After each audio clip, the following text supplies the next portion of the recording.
बच्चों, आज हम लोग पढ़ेंगे 12th क्लास का चैप्टर फर्स्ट, जिसका नाम है रिलेशन एंड फंक्शन। ये चैप्टर आप लोग 11th क्लास में भी पढ़कर आए हो। 11th क्लास में ये चैप्टर था, chapter number 2 relation and function, लेकिन वहाँ पर ये थोड़ा बेसिक इन्फॉर्मेशन पर था, बस बेसिक था। लेकिन 12th क्लास में आप लोग थोड़ा और ज़्यादा पढ़ोगे। जैसे आप लोगों ने 11th में पढ़ा था कार्टेशियन प्रोडक्ट क्या होता है, इसके बाद आपने पढ़ा था रिलेशन क्या होता है और फंक्शन क्या होता है और इनकी डोमेन और रेंज, बस इतना आपने 11th में पढ़ा था। लेकिन अब हम लोग 12th में है, तो 12th में हम लोग रिलेशन के टाइप्स भी पढ़ेंगे और फंक्शन के टाइप्स भी पढ़ेंगे। ये सब चीज़ हम लोग 12th क्लास में पढ़ेंगे।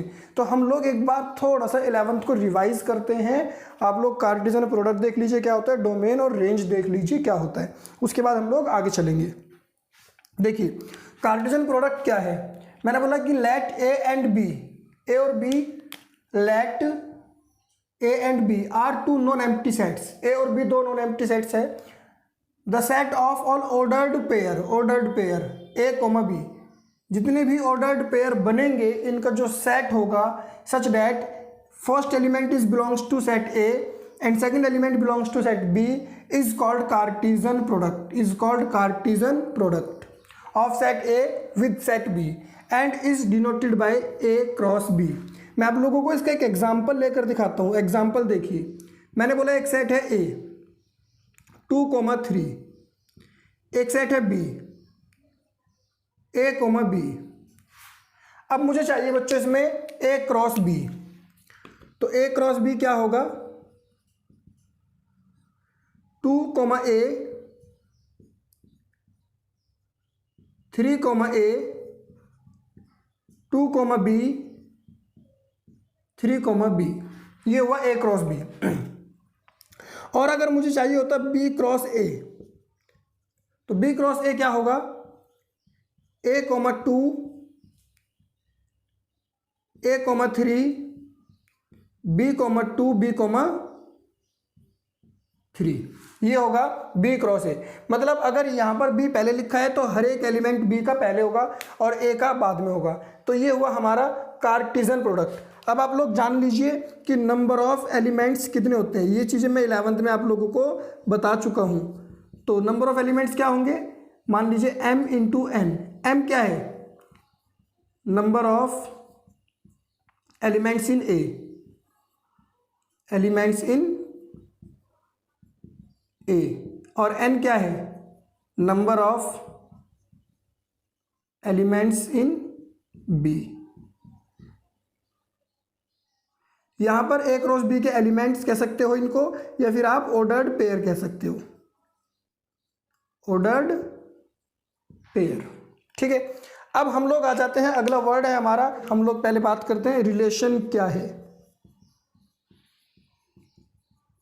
रिलेशन, ठीक है, तो relation is subset of Cartesian product of two non-empty sets।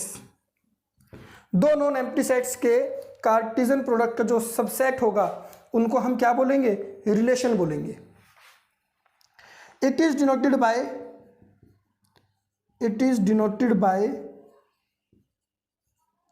R equals to A, B और A R B, where A is related to B with given condition, with given condition। कोई भी condition होगी या with given rule, कुछ भी हो सकता है, ये हमारा रिलेशन होगा। मैं आप लोगों को इसका एग्जाम्पल भी लेकर दिखाता हूं।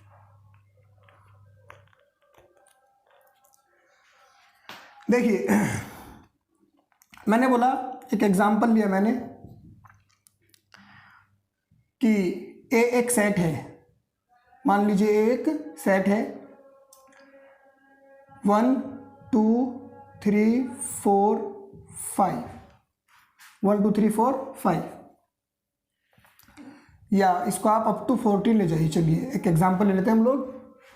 मैंने बोला कि आर एक रिलेशन है ए का बी से, such that 3a minus B equals to 0 where A comma B belongs to set A. ये हमारा रिलेशन है, मैंने डिफाइन कर दिया। देखिए रिलेशन को लिखने के हमारे पास दो तरीके होते हैं, एक का सेट बिल्डर फॉर्म होती है, दो फॉर्म होती है, और एक रोस्टर फॉर्म होती है। ये मैंने सेट बिल्डर फॉर्म में लिख दिया। अब देखिए बच्चा, आप लोग ए कोमा बी कहाँ से बिलोंग करेगा, ए कोमा बी बिलोंग करेगा सेट ए में से। कंडीशन क्या है, जो मैंने बोला था ना विद गिवन कंडीशन, तो कंडीशन क्या है, कंडीशन हमें दे रखी है कि 3a minus B equals to 0। तो b इक्वल्स टू कितना हो जाएगा 3a। तो रिलेशन क्या बनकर आएगा, अगर मैं a के बदले 1 रख देता हूँ तो 3 आएगा, 2 रखने पर 6 आएगा, 3 रखने पर 9 आएगा, 4 रखने पर 12 आएगा, 5 रखने पर 15 आएगा। लेकिन मैं 5 रखूँगा नहीं। मैं 5 क्यों नहीं रखूँगा, क्योंकि मेरी जो लिमिटेशन है वो 14 तक है। कहाँ तक है वो, 14 तक। तो 15 नहीं आएगा, क्योंकि ए कोमा बी कहाँ बिलोंग कर रहे हैं, सेट ए में, और सेट ए कहाँ तक है 14 तक है, इसीलिए यहाँ पर 15 नहीं आएगा। तो ये सेट बिल्डर फॉर्म है, ये रोस्टर फॉर्म है, ये आप लोग 11th में पढ़कर आ चुके हो, और ये कंडीशन है गिवन। देखिए बच्चों एक एग्जाम्पल और देखते हैं। अगला एग्जाम्पल मैं आप लोगों को दिखाता हूँ। मैंने बोला कि ए एक, या छोड़ दीजिए, ए कोई सेट नहीं है, R is a relation from X to Y such that X is friend of Y और X comma Y both belongs 12th class.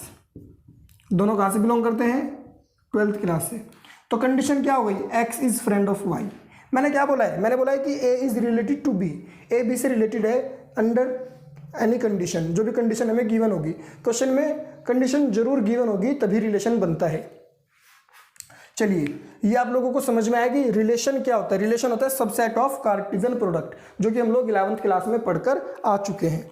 अब हम लोग आ जाते हैं, छोटे छोटे वर्ड्स हैं, पहले इनको डिफाइन करेंगे, डोमेन, फिर आगे बढ़ेंगे। डोमेन क्या है, डोमेन है set of first element, set of first element of all ordered pair in a relation called domain। क्या बोलते हैं हम इसको, डोमेन बोलते हैं। एग्जाम्पल देखिए, आर एक रिलेशन है 1 5 2 4, कोई भी रिलेशन, मतलब एक एग्जाम्पल के तौर पर मैंने ले लिया, ये सिर्फ एग्जाम्पल। जैसे ये एक रिलेशन था, इसकी रोस्टर फॉर्म हो गई, ऐसे कोई भी रिलेशन मैंने ले लिया। तो बच्चों जो फर्स्ट एलिमेंट होगा वो डोमेन होगी। First element of ordered pair 1 2 3 4, ये क्या है, ये डोमेन है। क्लियर है। आगे बढ़ते हैं हम लोग, रेंज। रेंज वैसे अगर आप लोग चाहें तो डोमेन को हम रेंज से पहले थोड़ा सा और जान लेते हैं कि डोमेन और क्या है। बच्चों कहीं अगर आप कंफ्यूज ना हो जाओ, आप हम बोल सकते हैं कि फर्स्ट एलिमेंट जो है वो हमारा डोमेन है, और या ये भी कह सकते हैं कि value of x, value of x, क्योंकि हम एक्स जो वैल्यू हम पुट करते हैं वो एक्स की होती है। या फिर हम बोल सकते हैं वैल्यू विच वी पुट, जो हम पुट करते हैं। हमेशा याद रखना, जो हमने पुट की वो ऑर्डर पेयर में फर्स्ट एलिमेंट होगा, जो हमें मिलेगी वो सेकंड एलिमेंट होगा। तो जो हम पुट करते हैं वो भी डोमेन है। या फिर क्या, वैल्यू ऑफ एक्स, क्योंकि हमेशा जो ऑर्डर्ड पेयर होता है वो एक्स वाई का होता है, जिसमें कि एक्स हमारा फर्स्ट एलिमेंट है, तो वैल्यू ऑफ एक्स भी डोमेन होगी। बाकी मैं आप लोगों को बता ही चुका हूँ। आगे चलते हैं हम लोग, आगे आएंगे। अगला वर्ड है हमारा रेंज। रेंज क्या है,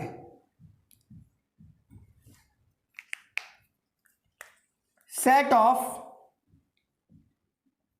all second elements, set of all second elements in ordered pair, in ordered pair is called range. या फिर ये कहिए आप कि वैल्यू ऑफ वाई, वाई की वैल्यू, या ये कहिए वैल्यू विच वी गेट, जो वैल्यू हमें मिलती है उसको हम क्या बोलेंगे, रेंज बोलेंगे। इसके बाद हम लोग आ जाते हैं रिलेशन ऑन ए सेट। ये छोटे छोटे वर्ड्स हैं जो आप लोगों को पता होने चाहिए। रिलेशन ऑन ए सेट, मैंने बोला है कि छोटे छोटे वर्ड हैं, आप लोगों को पता होने चाहिए। तो रिलेशन ऑन ए सेट क्या होता है, let A be a non void, non void का मतलब क्या होगा, नॉन एम्प्टी। ए कोई नॉन एम्प्टी सेट है, then the relation from A to itself relation on A set. ठीक है, समझ लीजिए आप इस बात को, मतलब अगर किसी भी सेट का, कोई भी सेट का रिलेशन अपने आप से होगा, like A be a non void set, then the relation from A to itself, अपने आप से, ए क्रॉस ए मतलब ए का रिलेशन ए के साथ, is called relation on A set. ये आप लोगों को याद रखना है। रिलेशन ऑन ए सेट एक छोटा सा वर्ड है, लेकिन इसका मतलब क्या होता है, क्लियर है। अगला हमारा जो वर्ड है बच्चों वो है inverse of a relation. Inverse of A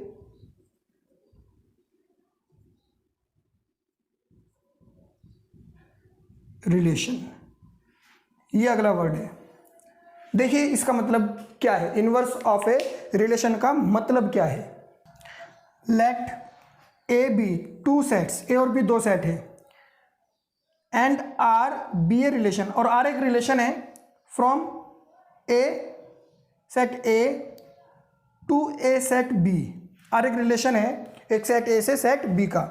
then the inverse of R denoted by R inverse is a relation from B to A. मतलब अगर ए से बी का एक रिलेशन है आर, तो बी से ए का एक रिलेशन होगा आर इनवर्स। बस इतना आप लोगों को याद रखना है, काफ़ी इंपॉर्टेंट है। जैसे जैसे देखिए अभी हम लोग जो पढ़ रहे हैं ना, बिल्कुल इंट्रोडक्शन पढ़ रहे हैं, सिर्फ डेफिनेशंस पढ़ रहे हैं, रिलेशन के बारे में जान रहे हैं।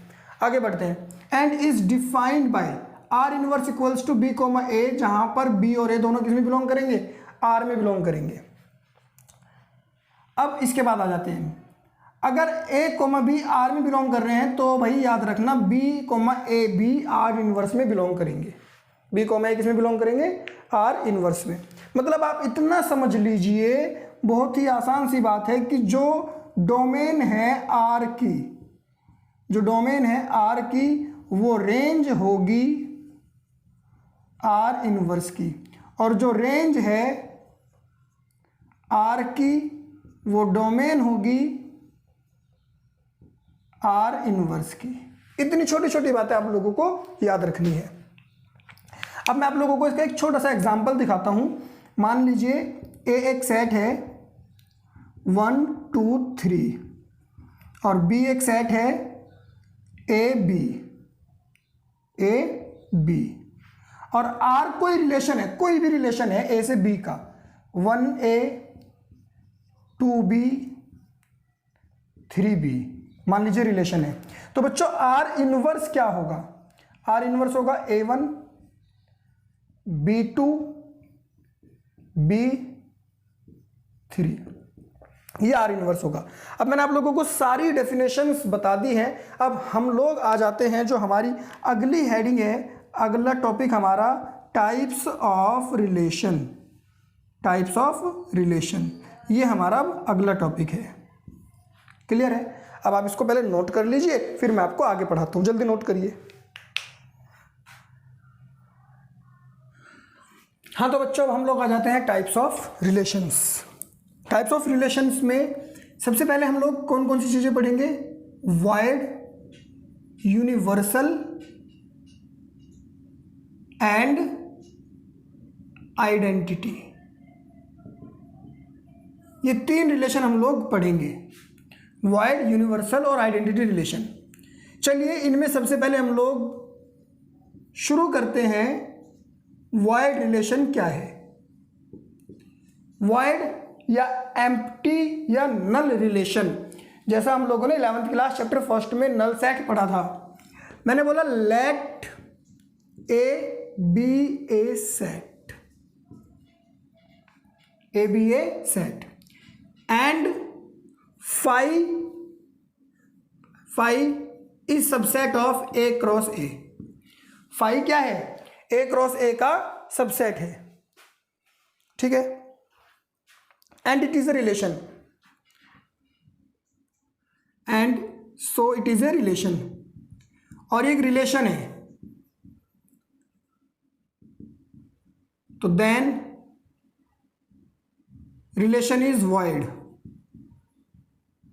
रिलेशन इज वॉइड मतलब मैं सिर्फ आसान भाषा में बच्चों इतना समझाना चाहता हूं कि एक ऐसी कंडीशन, एक ऐसा रिलेशन जो इसकी किसी भी कंडीशन को सेटिस्फाई ना करता हो।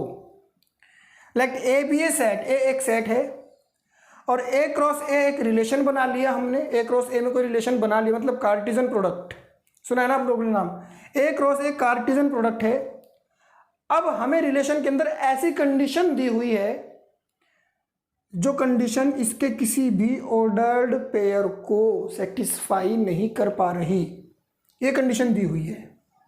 एक ऐसा रिलेशन जिसकी कंडीशन इस ऑर्डर्ड पेयर के किसी भी एलिमेंट को, किसी भी पेयर को सेटिस्फाई नहीं कर पा रही, ऐसे रिलेशन को वॉइड रिलेशन कहते हैं। एग्जाम्पल देखिए आप लोग, मैंने बोला ए एक सेट है 1 2 3 4 5। आर एक रिलेशन है ए का बी से, और मैंने कहा कि a माइनस बी बराबर 12 है। a माइनस बी बराबर 12 है, जहां ये दोनों a और b सेट a के अंदर बिलोंग करते हैं। किसके अंदर बिलोंग करते हैं? सेट a के अंदर। R एक रिलेशन है a से b का, a माइनस बी बराबर 12 है। तो बच्चों मैं इसमें से कोई भी एलिमेंट उठा लूं, क्योंकि दोनों के दोनों a और b सेट a में से ही लिए जाने हैं। अगर मैंने 5 में से 1 घटाया तो 4 आएगा। तो क्या ये रिलेशन को सेटिस्फाई कर पा रहा है? तो कोई भी पेयर, कोई भी ऑर्डर्ड पेयर आप कितने भी बना लो, 1 2 बनाओ, 1 3 बनाओ, 1 4 1 5, 2 1 2 2 2 3 2 4, कुछ भी बना लीजिए, इस कंडीशन को कोई सेटिस्फाई नहीं कर पाएगा। तो इसीलिए ये इस सेट के लिए एक वॉइड रिलेशन है। कैसा रिलेशन है? Void relation. अगला टाइप, अगला है universal relation. Universal relation, universal relation क्या होता है? इसमें मैंने ऐसे बोला, let A be any set and A cross A is subset of A cross A. A cross A जो है वो इम्प्रॉपर सबसेट है। मतलब मैं कहना चाहता हूं कि जो रिलेशन है, रिलेशन जो है वो कार्टेशियन प्रोडक्ट को हमेशा सेटिस्फाई कर रहा है। जो रिलेशन की कंडीशन है वो कंडीशन हर एक पेयर को सेटिस्फाई कर दे, हर एक पेयर को सेटिस्फाई कर दे, तो उसको हम बोलते हैं यूनिवर्सल रिलेशन। मतलब आर के अंदर सारे ही कार्टेशियन प्रोडक्ट आ जाए, आर के अंदर पूरा कार्टेशियन प्रोडक्ट आ जाए तो यूनिवर्सल कहलाता है। और आर के अंदर एक भी एलिमेंट, एक भी ऑर्डर्ड पेयर ना आए तो वॉइड रिलेशन कहलाता है। बस इतनी सी बात थी। मैं आप लोगों को इसका एक एग्जाम्पल देता हूं। एग्जाम्पल देखिए, एग्जाम्पल क्या है? मैंने बोला ए एक सेट है 1 2 3 4 5। आर एक रिलेशन है ए का बी से, ए माइनस बी का मॉडुलस मोर देन इक्वल 0 है। A comma B set A में बिलोंग करते हैं। A minus B more than equal 0 बिल्कुल डेफिनेट 100% होगा, क्योंकि इस पर मॉडुलस लगा हुआ है। तो यहाँ से नेगेटिव वैल्यू तो बाहर आएगी नहीं, पॉजिटिव आएगी। तो ए माइनस बी क्या होगा? मोर देन इक्वल 0। बिल्कुल भाई, आप 1 1 लोगे तो 1 - 1 0 होता है। देखिए आप जब इस रिलेशन को बनाकर लिखोगे 1 1 1 2 1 3 1 4 1 5, ये क्या है? ये कार्टेशियन प्रोडक्ट है ए का ए से, और ये सारे के सारे इस रिलेशन के अंदर सेटिस्फाई हो रहे हैं। क्यों हो रहे हैं सेटिस्फाई? इनका डिफरेंस 0 है, 0 से बड़ा बन रहा है। इनका डिफरेंस 0 है या 0 से बड़ा है। ये हमारा यूनिवर्सल। आप सीधे शब्दों में इतना समझ लीजिए, वॉइड रिलेशन जिसमें कुछ ना हो, यूनिवर्सल रिलेशन जिसमें सारा कार्टेशियन प्रोडक्ट हो। ये सीधे शब्दों में हो गई बात। आगे बढ़ते हैं, identity relation. Identity relation, if या let A be a set, let A be a set and then IA equals to, then the relation IA relation है एक A का A से, मतलब सीधी बात है। आइडेंटिटी का मतलब क्या होता है? आइडेंटिटी का मतलब होता है कि अगर हम सिर्फ A पुट करें तो हमें आंसर में सिर्फ A ही मिले, इसके अलावा और कुछ ना हो। A, A रिलेशन के अंदर बिलोंग करे बस, ऑन A। देखो आई मीन्स आइडेंटिटी ऑन ए, ये कहता है ए कॉमा ए बिलोंग कर रहा है रिलेशन के अंदर। ये वाला ए कहाँ बिलोंग कर रहा है? ए के अंदर। मैं आप लोगों के सामने एक एग्जांपल लिखता हूँ बच्चों, एग्जांपल से आपको समझ में आएगा। ए इक्वल्स टू 1 2 3 4 5। मैंने बोला आर एक रिलेशन है 1 1 2 2 3 3 ऐसे करके एक रिलेशन है 4 4 5 5। तो ये आइडेंटिटी रिलेशन है। ये कैसा रिलेशन है? Identity relation. चलिए आगे बढ़ते हैं। इसके बाद हम लोग सेकंड कैटेगरी पर आ जाइए। सेकंड पर, सेकंड में आता है reflexive.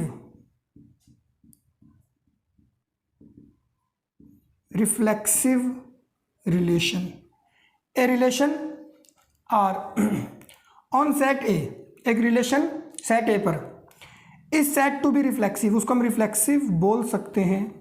If every element on A is related to itself, अगर हर एक एलिमेंट अपने आप से रिलेटेड हो।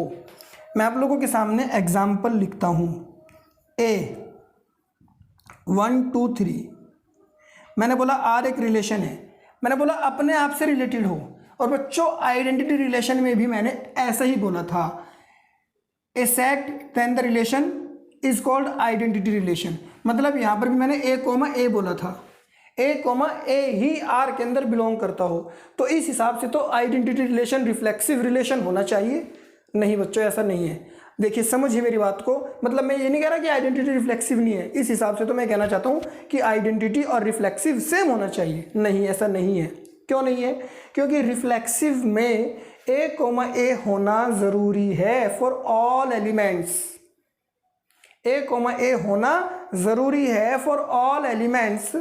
इसके अलावा कुछ और हुआ तो चलेगा, लेकिन आइडेंटिटी रिलेशन में सिर्फ ए कोमा ए ही चलेगा सारे एलिमेंट्स के लिए। इसके अलावा अगर कुछ और हुआ तो वो आइडेंटिटी रिलेशन नहीं होगा। आइडेंटिटी रिलेशन को तो आप आसान सी भाषा में बस यूं समझ लो कि fx इक्वल्स टू x। ऐसे समझ लो कि जो मैं x की वैल्यू पुट करूं वही मिल जाए, इसके अलावा कुछ और ना मिले। लेकिन रिफ्लेक्सिव में जो मैं पुट करूंगा वो तो मिलेगी ही मिलेगी, इसके अलावा कुछ और भी मिल सकती है। मैं आप लोगों को दिखाता हूं एग्जाम्पल। 1 1 1 2 1 3 2 2 3 3। अब आप देखिए मेरे लिए सबसे ज़्यादा ज़रूरी क्या था? मेरे लिए सबसे ज़्यादा ज़रूरी था 1 1 2 2 3 3 1 1 2 2 3 3। ये मुझे इसके अंदर मिल गया तो ये रिफ्लेक्सिव है, सभी एलिमेंट्स के लिए मिल गया रिफ्लेक्शन। लेकिन एक्स्ट्रा में भी कुछ मिला तो कोई बात नहीं, जो मुझे चाहिए था वो तो मिल चुका है ना। पर ये आइडेंटिटी नहीं है। अगर मैं इसको आइडेंटिटी बनाना चाहता हूँ तो मुझे इन दोनों को गायब करना पड़ेगा। और जब मैं इन दोनों को गायब कर दूंगा तो क्या ये रिफ्लेक्सिव रहेगा? हाँ, रिफ्लेक्सिव तो रहेगा भाई। समझो, फर्क समझो। रिफ्लेक्सिव वो होता है जिसमें ए कोमा ए बिलोंग करे सबके लिए, इसके अलावा कुछ और है या नहीं कोई फर्क नहीं पड़ता, पर ए कोमा ए होना जरूरी है। लेकिन आइडेंटिटी में सिर्फ ए कोमा ए ही होना चाहिए। तो इसीलिए every identity relation is reflexive but every reflexive not identity. ये बात आपको याद रखनी है, ये रिफ्लेक्सिव है। अगर मैं बोल दूं, अगर मैंने बोला कि ए एक सेट है 1 2 3 4, आर एक रिलेशन है 1 1 2 2 3 3 1 2 3 4, तो क्या ये रिफ्लेक्सिव हुआ? ये रिफ्लेक्सिव नहीं होगा, क्योंकि रिफ्लेक्सिव तब होता जब सारे एलिमेंट्स के लिए सेटिस्फाई करता। ये 4 की कंडीशन को सेटिस्फाई नहीं कर रहा, इसीलिए ये रिफ्लेक्सिव नहीं है। ठीक है, अगला एग्जांपल देखिए। बहुत सारे एग्जांपल्स कराऊंगा मैं आप लोगों को जब तक समझ नहीं आ जाएगा। आर एक रिलेशन है ए का बी से, आर एक रिलेशन है ए का बी से। A is less than equals to B, A B से या तो छोटा है या फिर ए बी के बराबर है, और दोनों के दोनों किसके अंदर बिलोंग कर रहे हैं? दोनों के दोनों बिलोंग कर रहे हैं नेचुरल नंबर के अंदर। ऐसे मैंने बोल दिया। तो अब मुझे बताना है बच्चों कि ये रिलेशन रिफ्लेक्सिव है या नहीं। मतलब इस रिलेशन के अंदर 1,1 आएगा क्या, 2,2 आएगा क्या, 3,3 आएगा क्या, 4,4 आएगा क्या, ये बताना है। 1,1 मेरा ये वाला 1 ए है, ये वाला 1 बी है, तो ए बी से छोटा हो या बराबर हो, है क्या? हाँ बराबर है। 2,2 ये वाला 2 ए है, ये वाला 2 बी है, तो क्या ए बी से छोटा है बराबर है? हाँ है। 3,3 4,4 5,5, तो ये सब के लिए क्या कर रहा है? कंडीशन को सेटिस्फाई कर रहा है, तो इट इज रिफ्लेक्सिव। ये कैसा होगा? ये रिफ्लेक्सिव होगा। और एग्जांपल देखिए, मैंने बोला R equals to A comma B, A is less than B, A comma B दोनों नेचुरल नंबर के अंदर बिलोंग करते हैं। क्या रिलेशन रिफ्लेक्सिव है? रिफ्लेक्सिव कब होगा रिलेशन? जब इसके अंदर 1,1 2,2 3,3 4,4 ये सब लाई कर जाएंगे। तो बच्चों अब मेरी बात को ध्यान से सुनना और समझना। ये वाला 1 ए है, ये वाला 1 बी है, तो क्या ए बी से छोटा है? कहाँ है छोटा? बराबर है। कंडीशन फेल हो गई, नॉट रिफ्लेक्सिव। अब आप लोग समझ लेना इस बात को। रिफ्लेक्सिव तब होता है जब हर एलिमेंट के लिए कंडीशन सेटिस्फाई हो। अगर मैंने 10,000 एलिमेंट्स के लिए चेक किया और 10,000 में से 9,999 पर कंडीशन सेटिस्फाई हो गई और एक पर फेल हो गई, तो मैं बोलूँगा ये रिफ्लेक्सिव नहीं है। सभी के लिए कंडीशन का सेटिस्फाई होना ज़रूरी है। अगला एग्जांपल देखते हैं। R A comma B, A is wife of B, और ए बी दोनों के दोनों मान लीजिए कहीं से भी बिलोंग करते हैं। चलिए दिल्ली से करते हैं भैया, ऐसा मैंने बोल दिया। A is wife of B, तो बस बच्चों मुझे इतना बता दीजिए कि क्या ए कोमा ए बिलोंग करेगा? क्या कोई इंसान अपनी वाइफ हो सकता है? नहीं हो सकता, नॉट रिफ्लेक्सिव। तो रिफ्लेक्सिव का मतलब क्या है कि ए कोमा ए सभी एलिमेंट्स के लिए क्या करता हो? रिलेशन के अंदर बिलोंग करता हो। बस उसके अलावा कुछ और करे या ना करे तो उससे कोई फर्क नहीं पड़ता।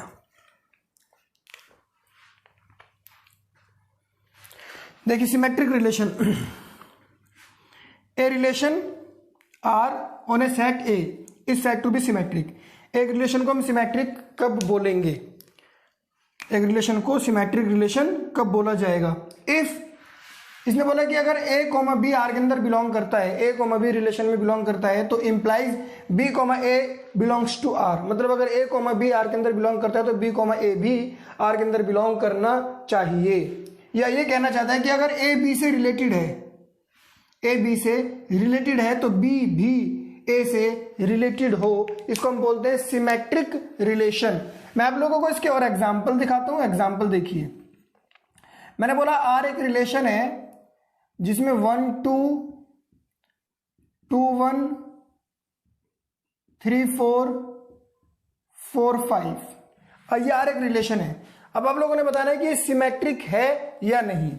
तो बच्चों देखो, अगर 1 2 है मतलब इसको मैंने ए कोमा बी बोला, तो बी कोमा ए होना जरूरी है। अगर ए कोमा बी दो अलग अलग एलिमेंट हैं तो उनका रिवर्स होना जरूरी है। 1 2 है तो 2 1 है, बिल्कुल सही बोला, लेकिन 3 4 के बदले 4 3 कहाँ है? तो मैं बोलूंगा it is not symmetric. Symmetric होने का मतलब क्या है? सिमेट्रिक होने का मतलब है कि अगर ए बी आर के अंदर बिलोंग करता है तो बी ए भी आर के अंदर जरूर बिलोंग करे। देखिए अगला एग्जांपल देखते हैं।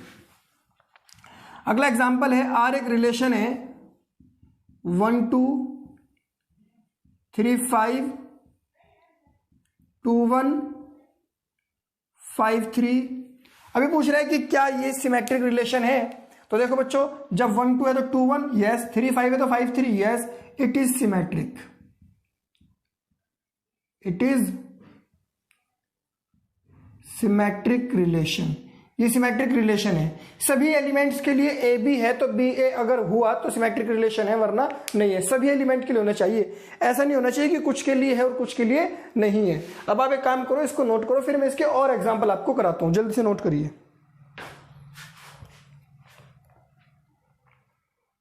देखिए और एग्जांपल इसका, मैंने बोला आर एक रिलेशन है एक्स का वाई से, X less than equals to Y और X comma Y belongs to both natural number. X और वाई दोनों किस में बिलोंग करते हैं? नेचुरल नंबर में। देखिए ध्यान से समझेंगे, आर एक रिलेशन है एक्स लेस देन वाई, एक 5 से छोटा है। ये रिलेशन इस कंडीशन को सेटिस्फाई कर रहा है, बिल्कुल सही कर रहा है। 7 4 ये वाला इसको सेटिस्फाई नहीं कर रहा है, ये तो कर रहा है ना, ठीक है। तो अगर 1,5 आर के अंदर है तो 5,1 भी होना चाहिए। समझो इस बात को जो मैं कहना चाहता हूं, बहुत ही अच्छी बात है ये, कि अगर 1,5 है, अगर 1,5 है तो 5,1 होना चाहिए। जैसे मान लो 7 4 है, 7 4 तो ऑलरेडी इस कंडीशन को सेटिस्फाई कर ही नहीं रहा, तो इसीलिए हम 4 7 तो ढूंढेंगे ही नहीं। हम तो ये देखेंगे 1 5 है, वो इस कंडीशन को सेटिस्फाई कर रहा है। अब हम 5 1 देखेंगे तो क्या 5 1 से छोटा है? नहीं भाई, 5 तो बड़ा है, तो it is not symmetric. It is not symmetric, ये सिमेट्रिक नहीं है। नेक्स्ट एग्जांपल देखते हैं। मैंने बोला आर एक रिलेशन है ए का बी से, A is friend of B, A B का फ्रेंड है, ए बी का फ्रेंड है। तो मैं देखिए इसको कैसे लिखूंगा, मैं लिखूंगा A comma B implies R, A sorry belongs R, A comma B R में बिलोंग करता है। तो देयरफॉर, या देयरफॉर लिख लीजिए, चलो therefore A is friend of B, इसीलिए ए बी का फ्रेंड है। अब बच्चों जब ए बी का फ्रेंड है तो वो ए बी का फ्रेंड कब हो सकता है? जब बी भी ए का फ्रेंड हो। तो implies B is friend of A, इसका मतलब है बी ए का फ्रेंड है, और बी ए का फ्रेंड है तो B comma A belongs to R, so it is symmetric. ये सिमेट्रिक है। चलिए अगला एग्जांपल देखते हैं। मैं आप लोगों को इतने एग्जांपल्स कराऊंगा कि आप लोगों को ये याद हो जाएगा। नेक्स्ट एग्जांपल, मैंने बोला R equals to A comma B, A is father of B, A B का पिता है। तो बस इतना बता दीजिए कि अगर ए बी का पिता है मतलब ए कोमा बी बिलोंग कर रहा है आर के अंदर, मैं से लिखूंगा A comma B belongs to R, means या therefore means A is father of B, but B is not father of A, लेकिन बी ए का पिता नहीं है। तो therefore B comma A does not belongs to R, so it is not symmetric. देखिए अगला example, मैंने बोला R equals to A comma B, A and B are two lines such that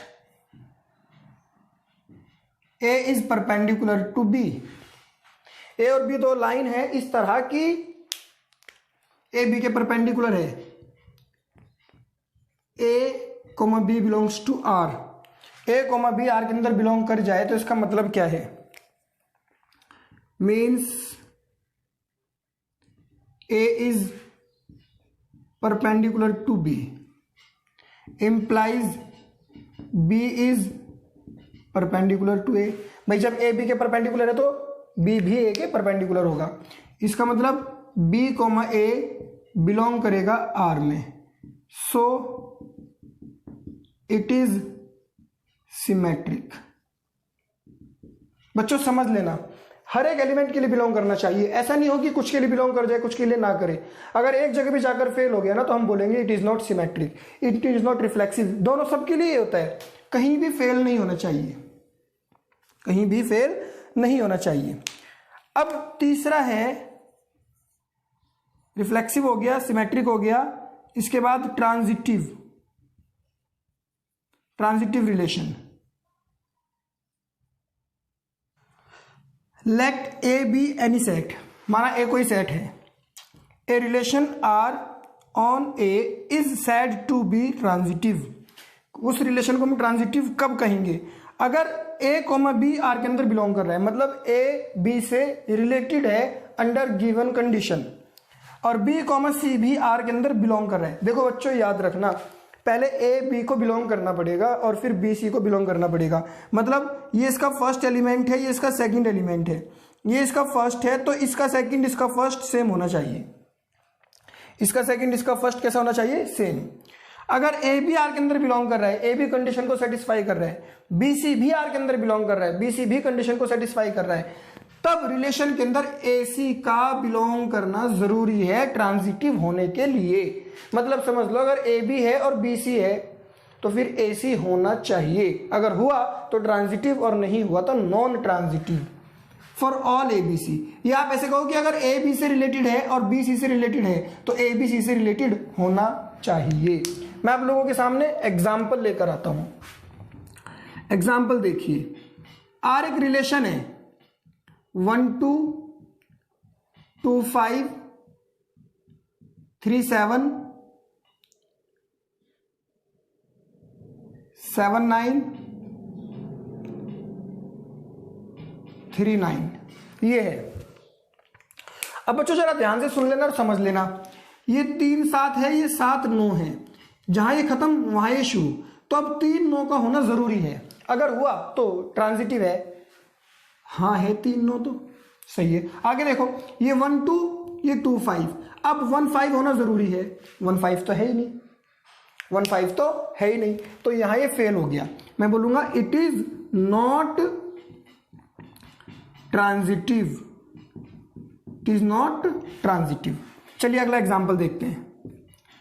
are एक रिलेशन है 1 5 2 9 9 2 2 2. अब जरा सुन लेना बच्चों, इसको माना ए, इसको माना बी, इसको माना बी, इसको माना सी. तो ए सी क्या है हमारा? 2 2. हाँ है. इसको मान लेते हैं ए, इसको मान लेते हैं बी. अब इसमें ए बी तो है, 1 5 तो है, पर इसमें कोई बी सी नहीं है, कोई बीसी नहीं है. तो ट्रांजिटिविटी जो फेल होती है वो कब होती है? जब ए बी हो, बी सी और ए सी ना हो, तो ट्रांजिटिविटी फेल हो जाती है. फिलहाल यहां ट्रांजिटिविटी फेल नहीं होगी तो इट इज ट्रांजिटिव. ये छोटी छोटी बातें आपको याद रखनी है. इट इज ट्रांजिटिव, ये ट्रांजिटिव है. क्यों है ये ट्रांजिटिव? क्योंकि यहां तो कंडीशन पास हो गई ना. आप कहोगे सर यहां तो पास नहीं हो रही. मैं कहूंगा भैया यहां तब पास होती जब ए बी और बी सी दोनों बिलोंग करते और ए सी ना करता. और एग्जांपल देखते हैं. आर एक रिलेशन है 1 2 1 1 3 7, क्या एक ट्रांजिटिव है? देख लेते हैं भैया। इसको मानो ए, इसको मानो बी, फिर बी सी है इसमें कहीं? भाई बी सी वहां मिलेगा जहां 2 से शुरुआत है, बी सी नहीं है। इसको ए, इसको बी, बी सी नहीं है। इसको ए, इसको बी, बी सी नहीं है। तो जब बी सी नहीं है तो ए सी हम ढूंढेंगे क्यों? हम बोल देंगे यस इट इज ट्रांजिटिव। चलिए एक अगला एग्जांपल देखते हैं। अगला एग्जांपल, आर एक रिलेशन है ए का बी से। मैंने बोला ए इज लेस देन बी, और मैंने बोला ए बी दोनों नेचुरल नंबर में बिलोंग करते हैं। तो बच्चों मुझे इतना बताओ कि 4,7 आर में बिलोंग कर रहा है? बिल्कुल। 4 7 से छोटा है। 7,15 आर के अंदर बिलोंग कर रहा है? बिल्कुल। तो 4,15 आर के अंदर बिलोंग कर रहा है? कर रहा है। तो it is transitive, it is transitive हर एक एलिमेंट के लिए। समझ लो इस बात को। हम लिखेंगे कैसे, ये मैं आप लोगों को समझाता हूं। हम इसे लिखेंगे कैसे, देखिए। मैंने बोला A comma B belongs to R means A less than B, B comma C belongs to R means B को बी लेस देन सी। तो therefore A less than B, B less than C, तो A is less than C. इसका मतलब ए comma C R के अंदर belong कर रहा है, इट इज ट्रांजिटिव। अभी तो मुझे ना आप लोगों को सिर्फ समझाना है, सिर्फ मैं समझाना चाहता हूं क्या रिफ्लेक्सिव होता है, क्या सिमेट्रिक होता है, क्या ट्रांजिटिव होता है। मैं आप लोगों को इसकी एक्सरसाइज के क्वेश्चंस कराऊंगा, प्रीवियस ईयर के क्वेश्चंस कराऊंगा, इसके अलावा जितने भी एक्स्ट्रा क्वेश्चंस होंगे सारे कराऊंगा। आपको ये बिल्कुल ढंग से समझ में आ जाएगा। देखिए एग्जाम में ना बच्चा इनको इंटरेस्टेड होकर नहीं सॉल्व करता है, लेकिन मैं आप लोगों को इतना ज्यादा पढ़ाऊंगा कि आप लोगों को इसमें इंटरेस्ट आने लगेगा। एक लास्ट और देख लीजिए, इक्विवेलेंस, इक्विवेलेंस रिलेशन। एक तो था बच्चों इक्विवेलेंस रिलेशन, एक होती है इक्विवेलेंस क्लास। पहले रिलेशन जानेंगे फिर क्लास जानेंगे। क्लास में आप लोगों को एक्सरसाइज में ही बताऊंगा। इक्विवेलेंस रिलेशन वो होता है जो रिफ्लेक्सिव हो, जो सिमेट्रिक हो और जो ट्रांजिटिव हो। जो रिलेशन तीनों को सेटिस्फाई करता हो उसको हम इक्विवेलेंस रिलेशन कहते हैं। अब देखिए ये आप लोगों का जो टाइप्स ऑफ रिलेशन था बच्चों, ये था सिर्फ 12th क्लास तक। लेकिन अगर आप एंट्रेंस के लिए जाते हो, आप मेंस के लिए, एडवांस के लिए जाते हो, तो वहां पर आपको रिलेशंस के टाइप बहुत सारे पढ़ने पड़ेंगे। ठीक है, ये मैं आप लोगों को बाद में बताऊंगा। फिलहाल तो हमारा जो टारगेट है वो 12th क्लास है, तो आप इसको नोट करिए, फिर मैं आपको एक्सरसाइज कराऊंगा।